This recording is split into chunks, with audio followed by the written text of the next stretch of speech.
Naging usap-usapan sa social media ang pagbisita ng award-winning aktor na si Sid Lucero sa set ng CCM Sigabo.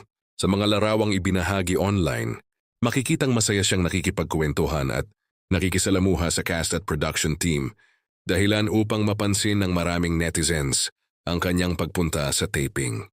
Dahil sa naturang pagbisita, agad na umusbong ang iba't ibang espekulasyon mula sa mga tagahanga. Marami ang nagtatanong kung senyales na ba ito na magiging bahagi si Sid ng patuloy na sinusubaybayang serye, lalo na't kilala siyang mahusay sa pagganap sa mga matitinding karakter. Sa ngayon wala pang inilalabas na opisyal na pahayag ang produksyon ng Sigabo kung may nakalaan ngang papel para kay Sid Lucero.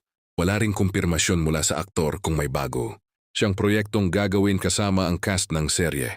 Gayunman maraming viewers ang nagsabing malaking dagdag sa serye kung sakaling makasama si Sid. Kilala ang aktor sa kanyang husay sa drama at action roles, kaya marami ang naniniwalang babagay siya sa mundo ng Sigabo. Kung sakaling magkaroon siya ng karakter, patuloy namang inaabangan ng mga tagahanga ang susunod na mga anunsyo ng produksyon. Hanggat wala pang opisyal na kumpirmasyon, nananatiling haka-haka lamang ang mga usap-usapan tungkol sa posibleng paglahok ni Sid Lucero sa serye.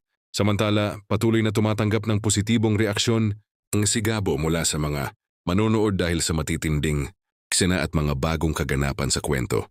Kung sakaling makumpirma ang pagpasok ni Sid Lucero, inaasahang lalo pang tataas ang excitement ng mga tagahanga sa mga susunod na episodes.